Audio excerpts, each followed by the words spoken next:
Altman is a once-in-a-generation storytelling talent. People who work with him either say that he is the greatest tech leader, or they say that he's a liar, manipulator, abuser. They were highly secretive as an organization, riddled with clashes between egos and ideologies. Japan is very vulnerable to both the resource exploitation and the labor exploitation. Empires of AI exploit labor in the process of producing their technology. こんにちは、クロスディグの中川です。今日のワンオンワンのテーマはチャット GPT の光と影です。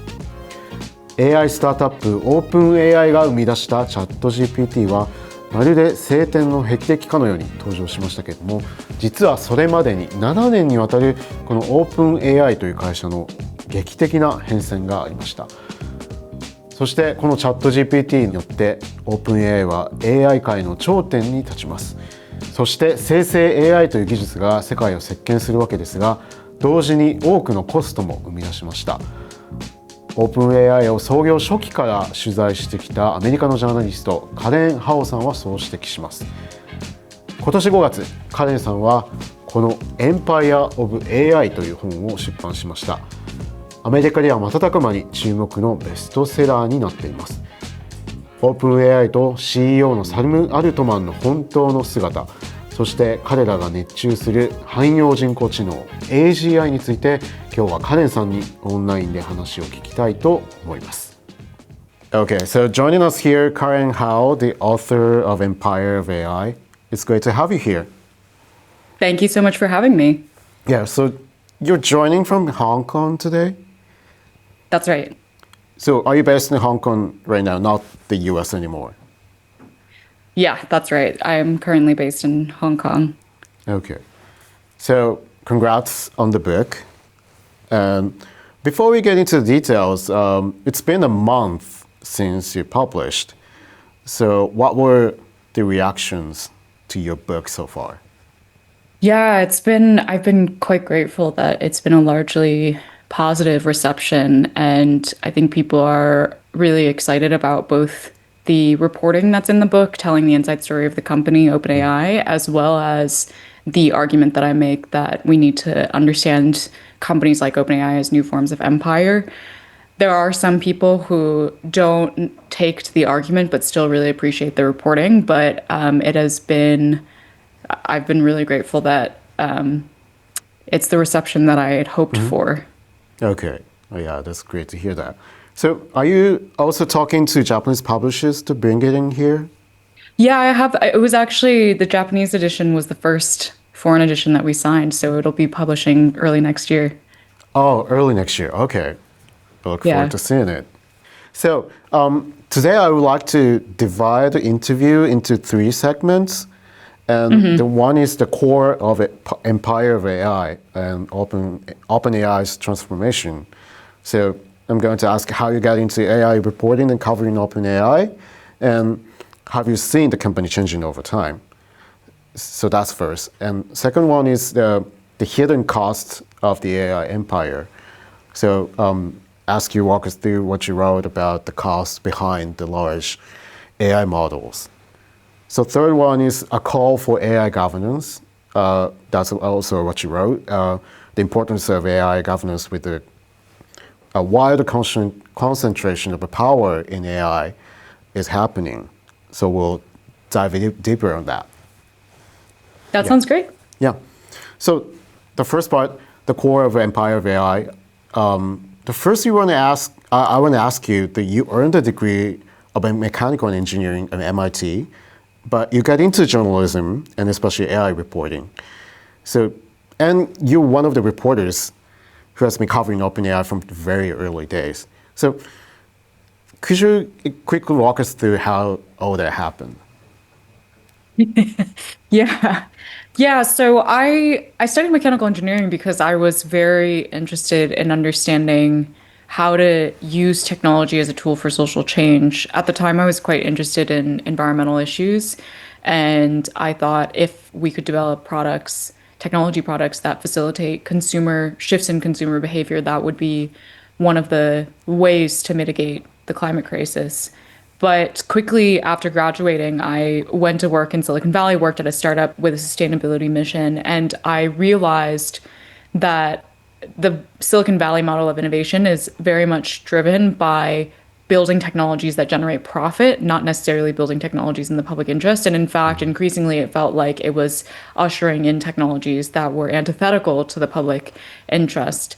And so it made me confront whether or not going into this industry was actually the best career path for what I wanted to do. And I quickly concluded that it was not, and I should try doing something else. And that's how I ultimately switched into journalism, originally to cover environmental issues, because I was still focused on the idea of trying to tackle this climate crisis. But because of my background, I was sort of initially reluctantly pushed into technology reporting, but then I realized that it was a really great way to explore all of the different issues that I had seen around working in the tech industry. And then I quickly specialized in AI reporting.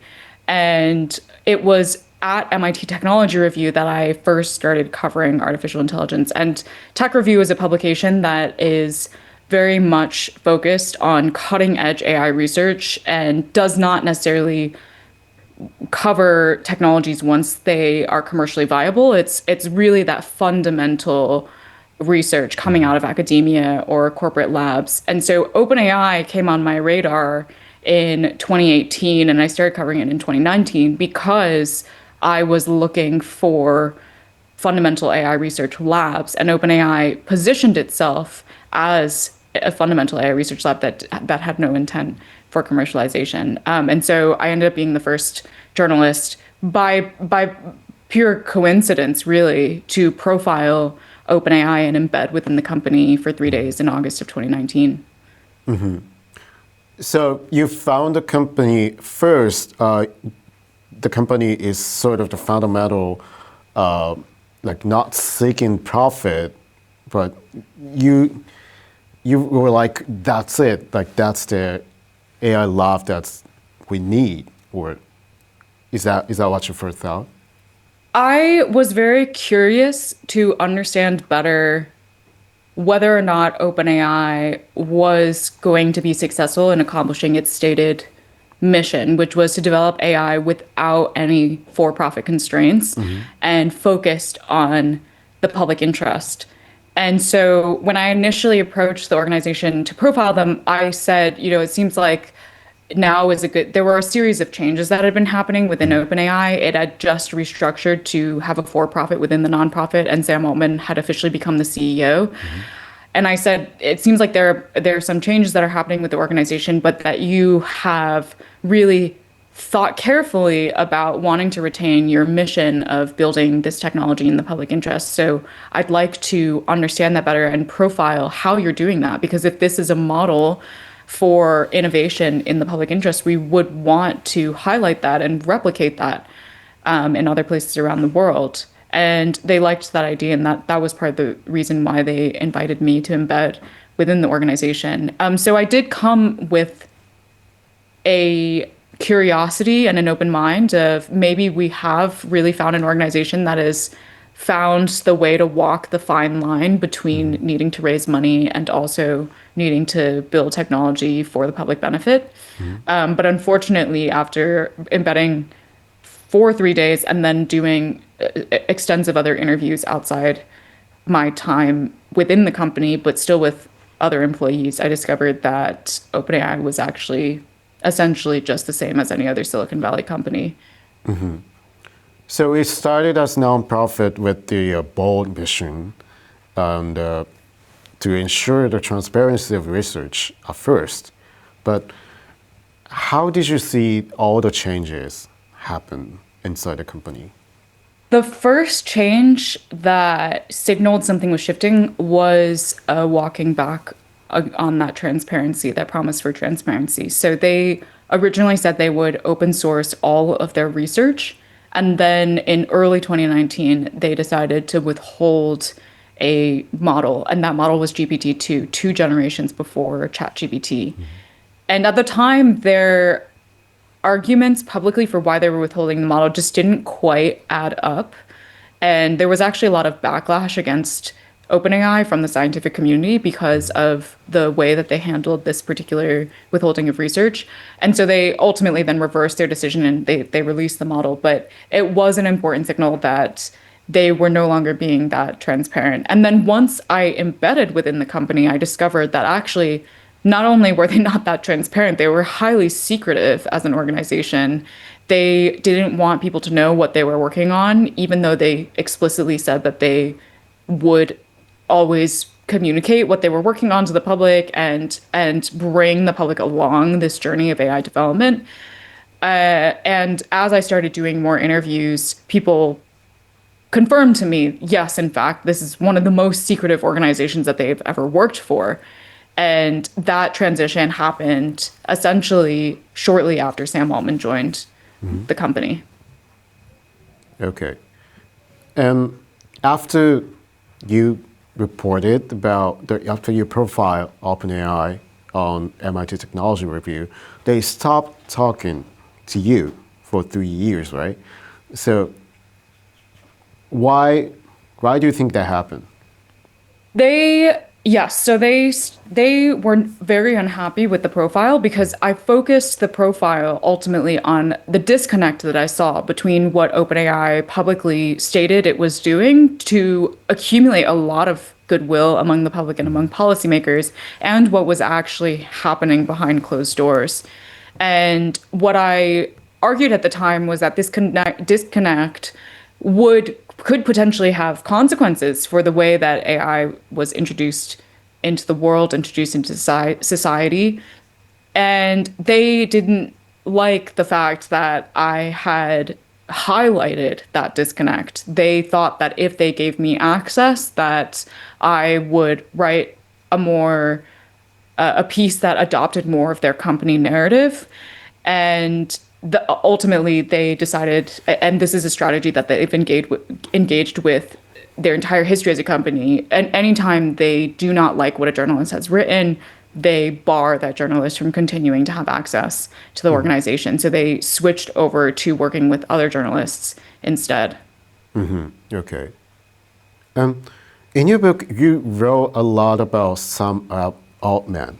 And so how do you describe Altman?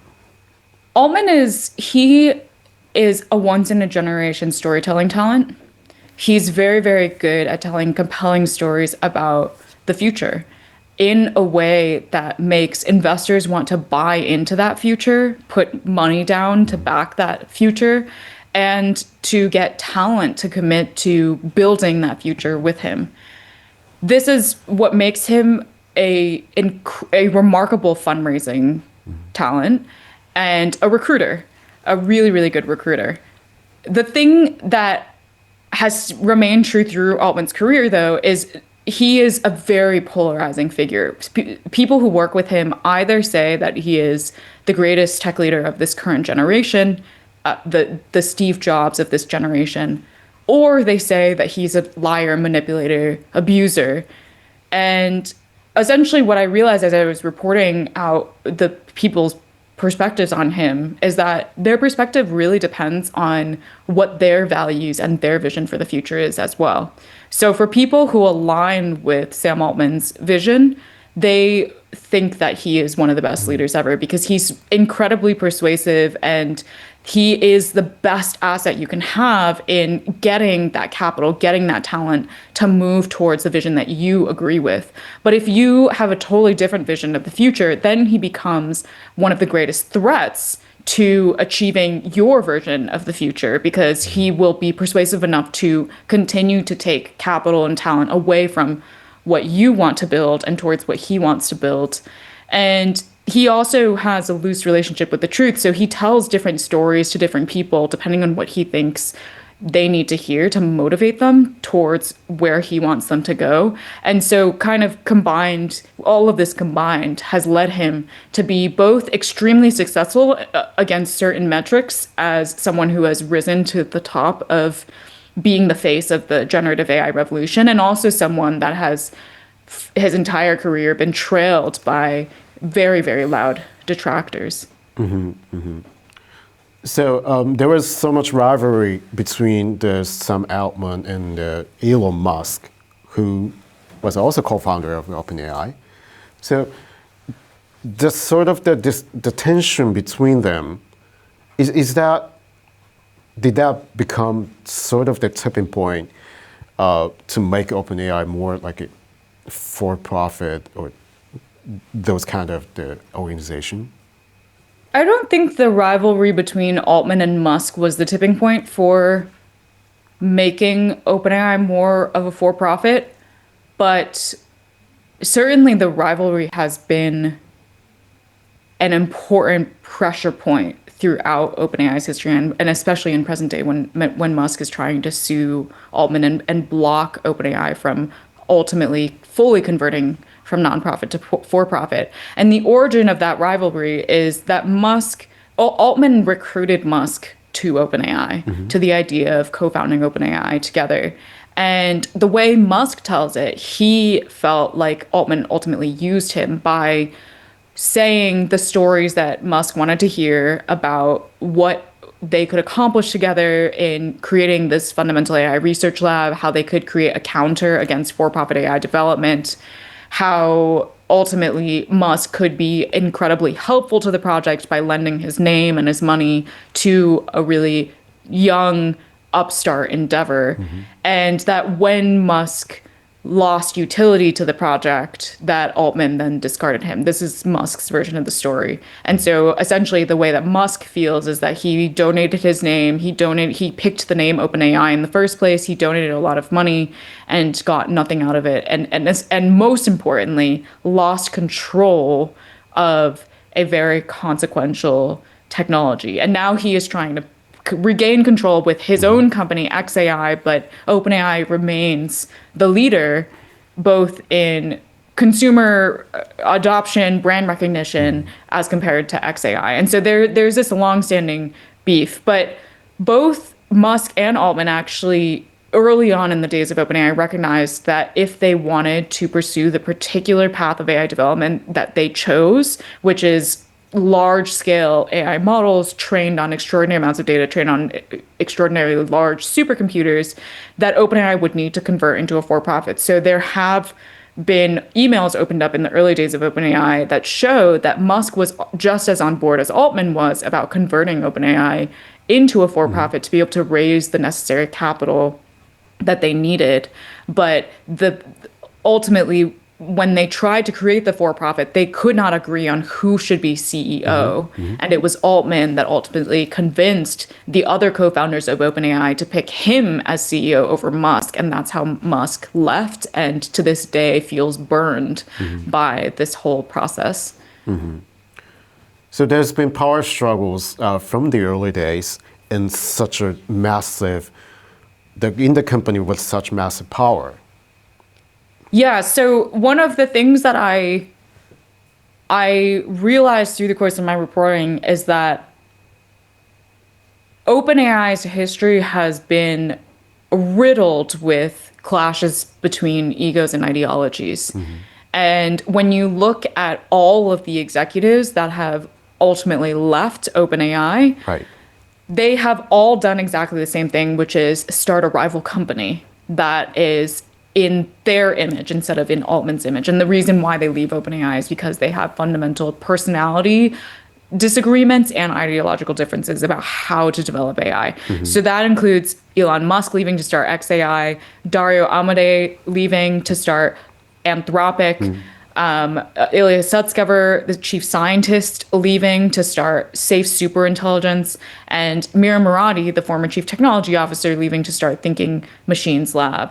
And there are, of course, beyond just the most senior level executives, there each one, as they have left, have gouged some of the employees, some of the staff from OpenAI to bring with them in this alternative path. And ultimately what this shows you is that many of these high-level executives within the AI industry now, they kind of view this technology as an extension of their own will and their own desires for what they want to see in the future. And so if they do not agree about how AI should be developed and ultimately how it should be deployed, they ultimately just break off into their own faction to accrue their own resources, to build their own empire and try and compete with one another in the marketplace and in the world.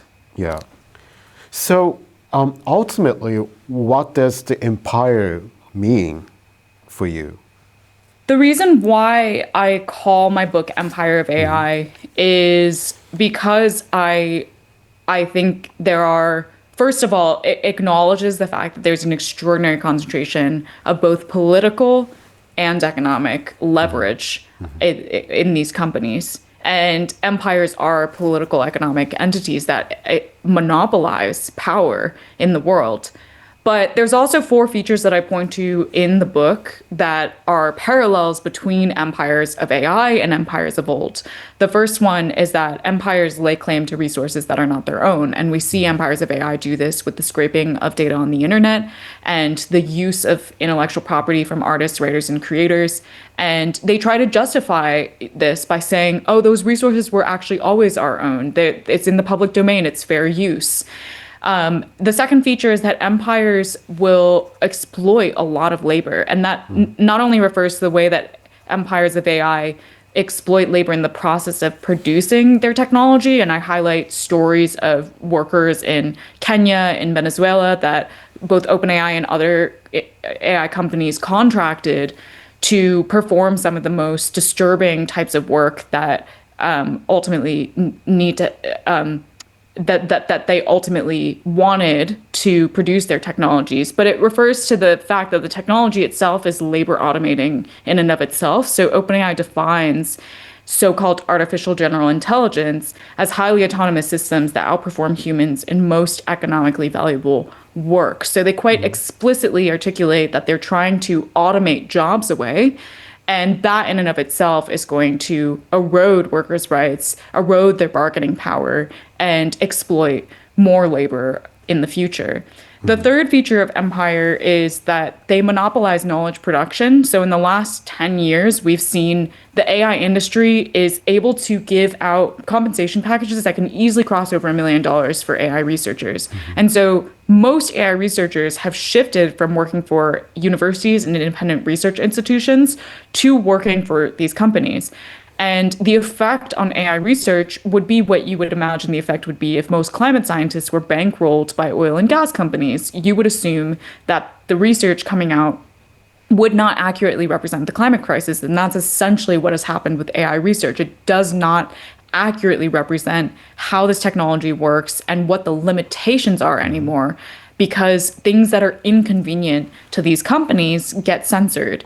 And the fourth and final feature is that empires always engage in a narrative that there are good empires and there are evil empires in the world. And they, the good empire, have to be an empire in the first place to be able to be strong enough to beat back the evil empire. And throughout OpenAI's history, they have always identified who the evil empire is, but it has shifted based on what's convenient. So originally, the evil empire was Google. Increasingly, the evil empire is China. And the argument is that if the evil empire gets the technology first, then humanity will go to hell. But if they get unfettered access to resources, labor, land, energy, water, then they, the good empire, can use these resources to civilize the world, bring progress and modernity to all of humanity, and humanity will have a chance to go to heaven. And that is not only the rhetoric that was used by European empires during the colonial era, but is quite literally also the same language used by AI companies today. Thank you. So that leads to the part 2, the hidden cost of AI empire. So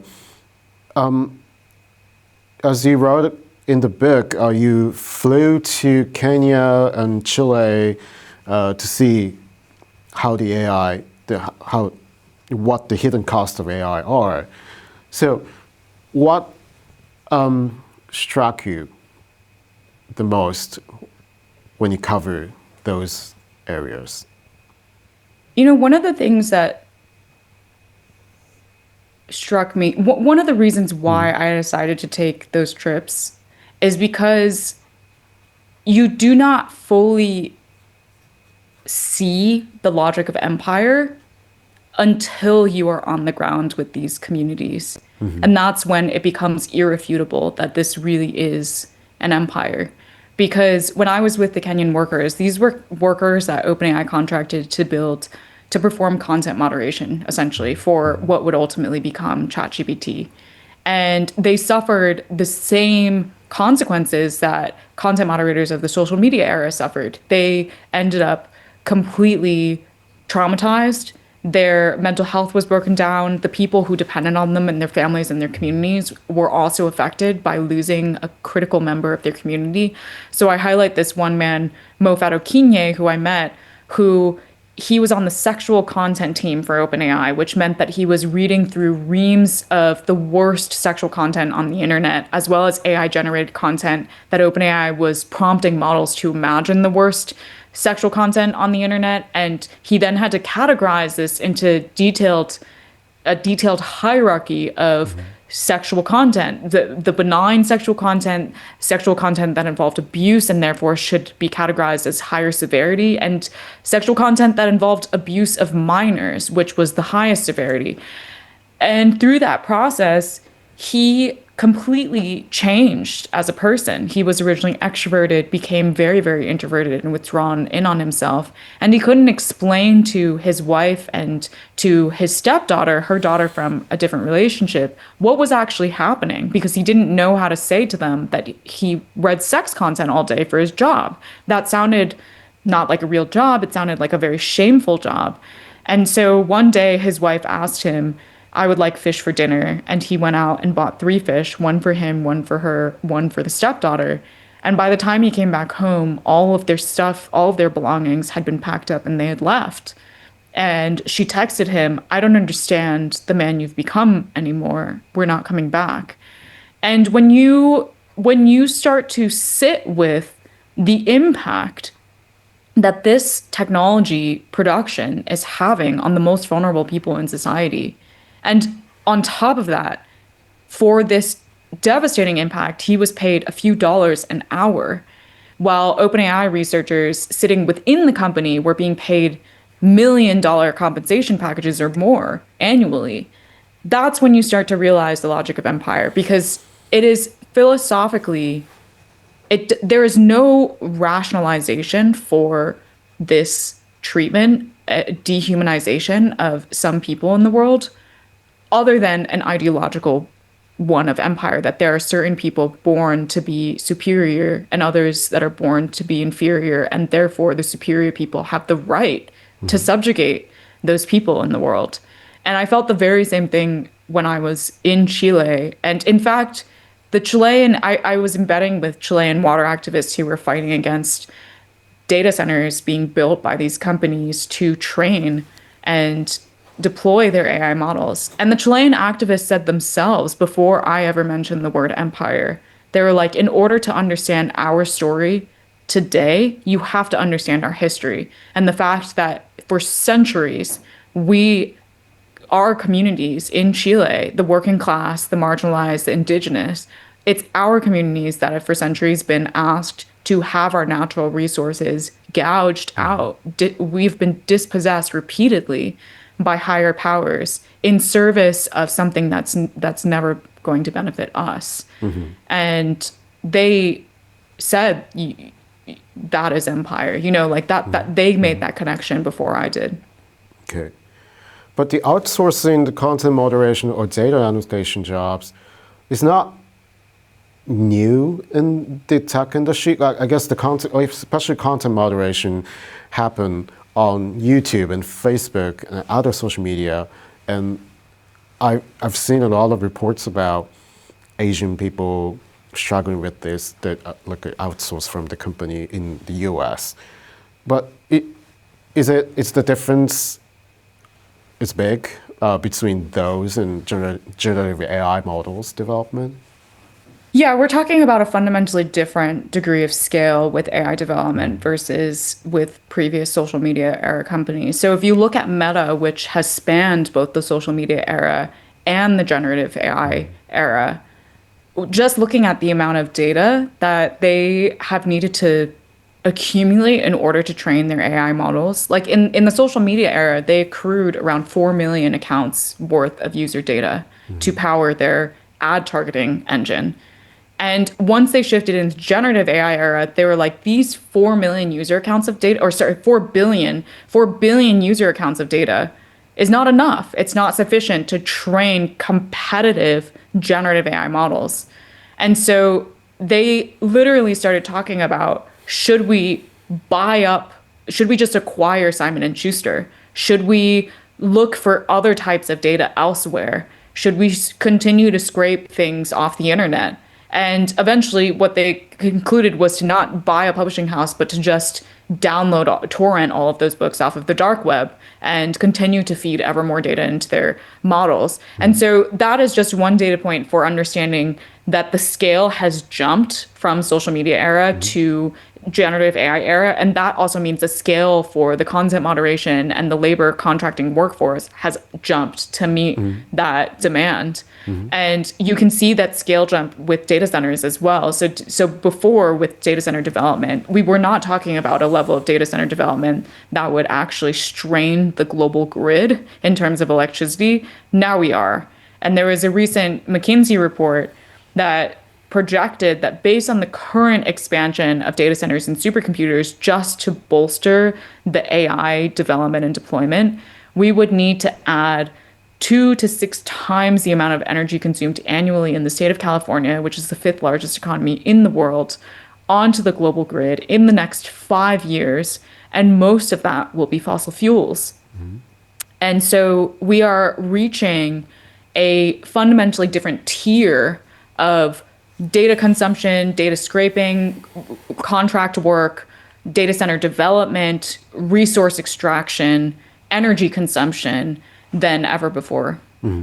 So that's almost why Meta acquired 49% stake in Scale AI, right? That just happened last week, in this month. So what did you think about those moves? Yeah, it's exactly right. Meta has recognized that in order to continue pursuing this particularly large scale AI development approach, one of the key ingredients for being competitive is that labor force. And Scale AI, which is one of the companies that I write about in my book, has been particularly successful from a business metric standpoint at accumulating a large base of labor and paying them very, very little money. And ultimately, Meta wants access to that workforce as well as the actual business intelligence that Scale has accumulated from servicing so many different AI companies through its contract workforce. And this once again highlights how important these workers actually are. They actually have access to a lot of the secret sauce of these companies and their AI development. Without these contract workers, those AI models really would not work remotely like they do today. And all of those instructions, Scale has a hold of. That is extraordinary amounts of value. So Meta was acquiring not just the workforce, but also those instruction manuals and the ability to peer into the strategies of what its competitors have been doing to develop their AI technologies. Right. So do you think those exploitation could also happen in countries like Japan? Because there's a lot of data centers constructions going on in all over Japan. And we're talking about what's called the digital trade deficit. It's called, that's because we use a lot of the software and services from the US. So what's your take on that? Japan is very vulnerable to both the resource exploitation and the labor exploitation because ultimately, OpenAI is trying to aggressively expand its consumer base in Japan. It's why Tokyo was one of the first foreign offices that it set up. And when they are trying to cater to the Japanese population, they need Japanese language speakers to do the kind of content moderation, model curation that the Kenyan workers did for English speaking models. And so there are only so many places in the world that have large Japanese speaking populations. And Japan is one of the primary ones. And so they will absolutely look for workforces in Japan that in more economically vulnerable parts of Japan to recruit those workers and try and replicate the playbook that they have used for other models in English language development. And they are also dramatically trying to expand the amount of data centers that are being built in Japan. I actually, for my book, I spoke with a Japanese-based data center investor who told me that the amount of power that these companies are seeking to try and create large-scale data center construction is something that's just never been seen before. And these are projects that they're not just putting down data centers with existing power infrastructure. They are planning where to build more power plants so that they have enough power to deliver to these data centers. But we've already seen reporting out of the US that when this happens, when you land massive data centers, massive new power plants in different parts of the US, primarily in rural communities where there's a lot of land, cheap electricity, and things like that, it can lead to really weird distortions in the electric grid. It can erode electric resilience, the grid's resilience. It can hike up the utility prices for people well beyond just that particular community. And so that is something that Japanese residents are going to have to be wary about now, is that as these data centers continue to sprawl in places that might be hidden from sight from most urban centers, they will still feel the impacts on their water utilities, their energy utilities. They might start feeling the impacts on air quality if the power plants are fossil fuel based. And that will have ripple effects, long-standing ripple effects, well beyond just the next few years. Right. Okay. Yeah, that's a great insight. So, sorry for, I don't want to keep you stay long, but there's a final part, a call for AI governance. So, I think it's the investors to pour lots of money into AI startup like OpenAI so they can accelerate their research and development. And one of the key investors is Japan-based SoftBank. And so those are the investors play an important role in here. So how do you think investors hold themselves accountable for AI development? Or what? Or do you mean like what is the responsibility that investors have had? Yes. Investors have had a huge responsibility in facilitating this current reckless race in AI development.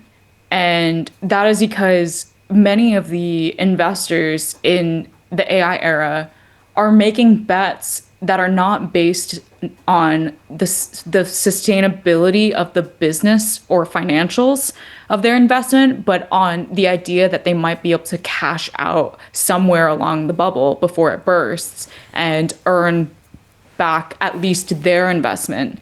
And the problem is, I was just talking with investors this morning that were saying to me that the bubble has gotten extraordinarily big and the risk is going to be inherited by the entire economy because some of this investment is coming from university endowments, people's retirement funds, from all parts of the financial markets. And so when the bubble pops, if the investment doesn't get returned, like that is people's retirements, life savings that are actually going up in smoke, not just funny money that doesn't impact people if it disappears. And right now, we are seeing a lot of investors pumping so much money into the development of this technology without necessarily getting the returns back, in part because there is just so much hype that people are really afraid of losing out. And a lot of different funds have realized that if they say that they are investing in AI, it is a really great way to amass more capital, not necessarily a way to generate more returns, but simply to just fundraise faster.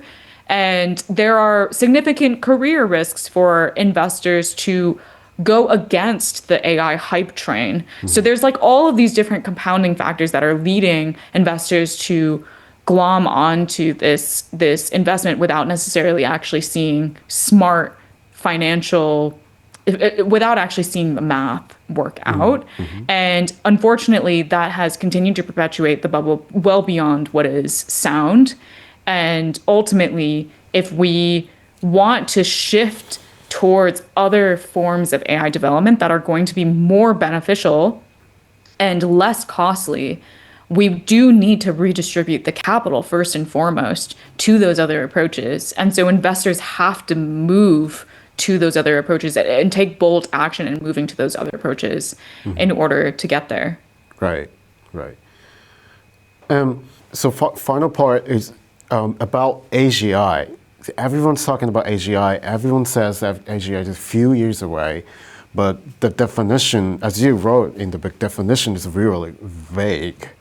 So how do we think about, how do we get ready for the AGI, or how do we get ready for the world like that? So I would push back against the idea that everyone is saying AGI is a few years away. It's only people who could make a lot of money from everyone believing that AGI is a few years away that are actually saying that. So there was a New York Times article recently that the headline was why we likely won't get AGI anytime soon. And it cited this stat of a survey of well-respected AI researchers in the field, and 75% of them think that we don't even have the techniques yet to develop AGI, if we will ever at all. And so I think it's really important to not put the cart before the horse and start talking about how would we live with AGI, and just recognize that this is not coming anytime soon. Scientists don't actually think it's coming anytime soon. They don't even know if it's going to come ever. And we should ultimately focus on how can we thoughtfully redistribute capital currently, redistribute resources currently to develop AI technologies that have nothing to do with the quest for AGI, but just are beneficial applications that are task-specific, target well-scoped challenges, whether that's improving healthcare by identifying cancer earlier in MRI scans, or improving drug discovery, such as with DeepMind's AlphaFold system, which accurately predicts how proteins fold from their amino acid sequence and won the Nobel Prize in Chemistry in 2024. Or focus on task-specific AI systems that integrate more renewable energy into the grid so that we can transition to a cleaner energy future faster, or help discover new materials that can improve our energy storage capacity. All of those types of AI technologies are really where we should be putting our time, energy, and focus. And we should really pivot away from this quest to build a so-called everything machine, because it's probably not going to arrive. It is consuming a colossal amount of resources right now. It is perpetuating extraordinary amounts of labor harms. And it ultimately isn't actually bringing us the economic benefits that people trying to build this technology have said it would. The track record of this technology has been middling at best in actually bringing productivity to people. And so I really do think that we have the opportunity to actually help AI, build AI technologies that work for us, rather than consume all of these resources to build an AI that ultimately we are serving. So you're saying that everything doesn't need to be generative AI models, right? Exactly. It's generative AI is a tiny slice of the full array of AI technologies. And it is the one that to date has had the worst cost benefit trade-offs. Maybe I have to let you go. So thank you. It was great to talk. Thank you for joining us today. Thank you so much for having me. Yeah, thank you.